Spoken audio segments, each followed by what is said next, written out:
Hello everyone मेरे दोस्त। कौन कौन लोग जा रहे हो कुंभ मेला और कौन कौन कुंभ मेला से घूम के आगे क्या सीखा आपने कुंभ साधियों से, नागा साधुओं से? बताना मुझे कमेंट करके। मैंने तो बताया है कि क्या सीखना चाहिए इंसान को। आदतें, अपनी आदतें बना लेने से कोई भी चीज़ें कठिन नहीं होती हैं। ठीक है, इस प्रकार की आज का जो क्वेश्चन है वो कुछ लंबा है, एक ही क्वेश्चन है, लेकिन ये काफ़ी टफ है और काफ़ी कॉम्प्लिकेटेड है। देखने में बहुत सिंपल लगेगा। इस तरह का क्वेश्चन स्टूडेंट को कंफ्यूज करने के लिए, उससे गलत कराने के लिए एग्जामिनर देते हैं कभी कभी। यहाँ पे देखना, ऑप्शंस जो है वो आदमी को कंफ्यूज करेगा कि आखिर कौन सा ऑप्शंस हम टिक लगाएं। क्वेश्चन बताता है कि एजी उसी प्रकार संबंधित है, एजी उसी प्रकार संबंधित है आईओ से जिस प्रकार इके संबंधित है। मतलब इसके इसके बीच में क्या संबंध है वो देखना है, और सेम संबंध इसके साथ इनमें से किसी को होना चाहिए।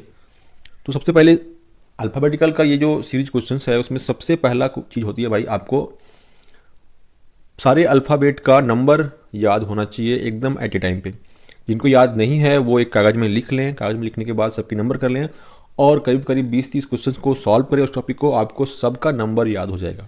फिर आप एक महीने बाद भूल जाओगे, लेकिन फिर से जब आप सॉल्व करोगे 10-15 क्वेश्चन तो फिर से आपको सबका नंबर अच्छे से याद हो जाएगा कि हाँ भाई, जे का 10 होता है, क्यू का 17 होता है, एल का 12 होता है, एम का 13 होता है। ऐसे करके सबका आपको याद हो जाएगा, और ये याद होना चाहिए, तभी आप इस क्वेश्चन को बना पाओगे। नहीं तो टाइम ले लोगे, टाइम ले करके रीजनिंग का क्वेश्चन बनाने का कोई फ़ायदा नहीं है। कम टाइम में ही रीजनिंग का क्वेश्चन सॉल्व करने से फ़ायदा है। यदि आप ज़्यादा समय लेकर सॉल्व कर रहे हो तो रीजनिंग का मतलब कुछ है ही नहीं। वैसे तो सबको एक बच्चा भी सॉल्व कर सकता है। ठीक है, तो ये कम समय में सॉल्व तभी होगा जब आपको उसका नंबर पता होना चाहिए। सबसे पहले ए जी को रखते हैं, ए और जी। ठीक है, इधर आई ओ को रखते हैं। क्या रिलेशन है इन दोनों में, ये फटाक से पता करना है। तो एक सबका नंबर लिख दो फटाक से। ए का 1, जी का 7, आई का 9, ओ का 15। क्या रिलेशन है? पहले दिख रहा है कि आपस में इसका +6 का गैपिंग है, दोनों में +6 का। 9 से 15, 1 से 7 है ना। दूसरा रिलेशन आपको देखना पड़ेगा। यदि आप इतने ही रिलेशन लेकर के चले जाओगे तो इस क्वेश्चन में आप कंफ्यूज कर जाओगे। ठीक है, आप देखोगे कि ये 6 का जो डिफरेंस है वो सब में मिल जाएंगे आपको। फटाक से आप देखना चालू करोगे एम और एस में। एम एस में देख लो, एम का कितना 13, एस का कितना 19 है ना, 6 +6 का डिफरेंस है। दूसरा देखो पी भी देखो, पी भी का देखो, पी का कितना, पी का 16 और बी का कितना 22 है ना। 16 से 22 तो दिख रहा है कि दोनों क्वेश्चन दोनों में +6 है। तो ये फंडा आपका काम नहीं करेगा। फटाक से आप दूसरा जाके दूसरा कुछ भी इसके बीच में रिलेशंस, कुछ भी सीरीज में रिलेशन देखना चालू करोगे तो आप देखोगे कि 1 + 8 होकर 9 हुआ है और 7 + 8 होकर के 15 हुआ है। तो अब इस रिलेशन के अनुसार दूसरे क्वेश्चन में आप देखने की कोशिश करो। ये रिलेशन एक है तुम्हारा ये वाली 6 वाली, दूसरा रिलेशन है आपकी वो 8 + 8 वाली। तो अब एम एस में देखो, आपको सबको ट्राई करना पड़ेगा। इस तरह के क्वेश्चंस में ऑप्शन के सारे चीज़ों को आपको ट्राई करना पड़ेगा। बीच से आप शॉर्टकट लेके जाना चाहोगे तो फिर आपको गलती हो सकती है, आप गलत ऑप्शन चूज कर सकते हो। इसीलिए मैं बोला हूँ कि यदि आपको इसको कम से कम समय में करना है तो आपको सबका नंबर मुंह में याद होना चाहिए। देखो एम एस का +6 डिफरेंस है, लेकिन 1 एम एस का आपका एम का कितना है, आपका एम एस पहला है, ए जी का नहीं, यहाँ पे इक्के का है ना। यहाँ पे आपका जो है ऑप्शन है वो इक्के में है ना, इक्के से ना काम करना है, ए जी से काम नहीं करना है ना। ठीक है, तो इक्के में भी जो डिफरेंस है वो कितना है, इक्के का जो डिफरेंस है वो कितना है, ई का कितना है भाई, ई का 5 और के का 11। इसमें वही +6 का डिफरेंस है, 5 6 11।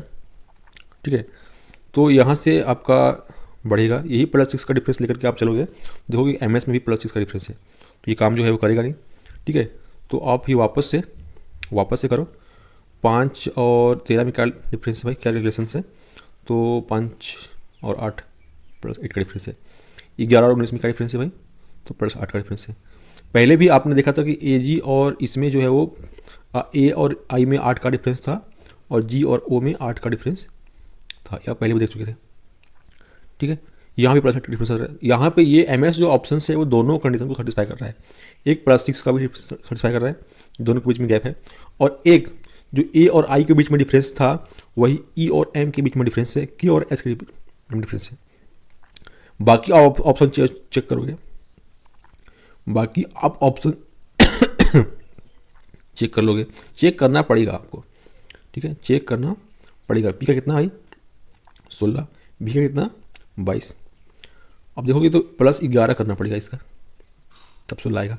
इसमें +11 करेंगे तो 22 आएगा, जो कि हमारा कंडीशन नहीं है। हमारा जो रिलेशन है वो +8 का डेटा।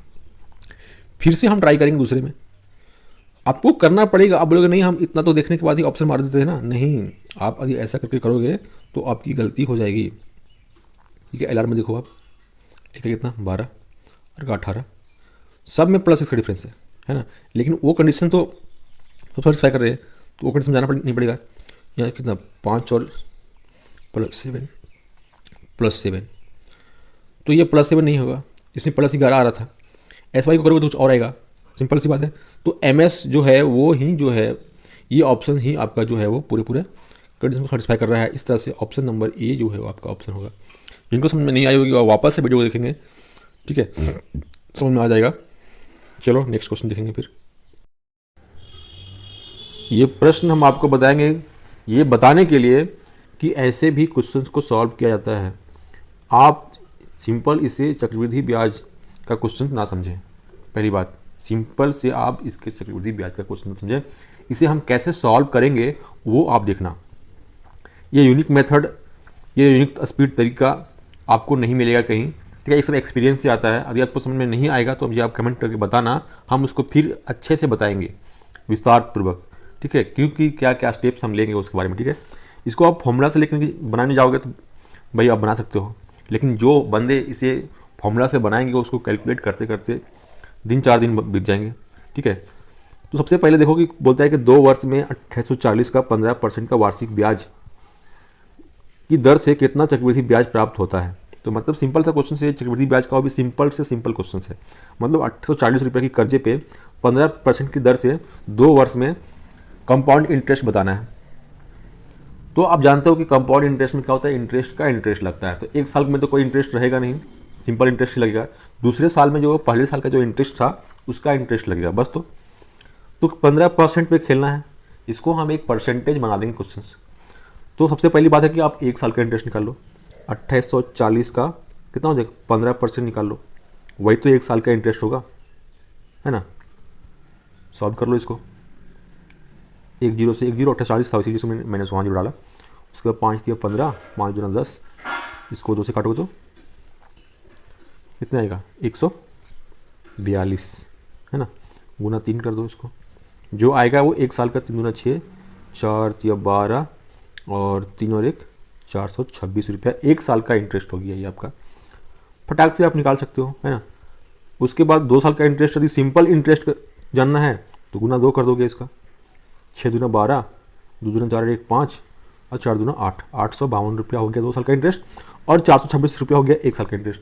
तो कंपाउंड इंटरेस्ट में क्या होगा, इसी का 15% 1 साल का इंटरेस्ट लगेगा एक्स्ट्रा, वो कंपाउंड इंटरेस्ट में होगा।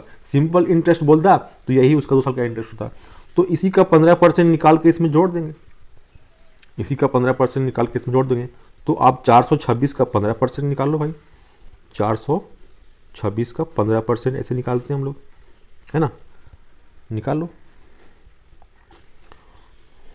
इसको निकालने का एक और तरीका है, शॉर्टकट करना है तो और शॉर्टकट कर सकते हो।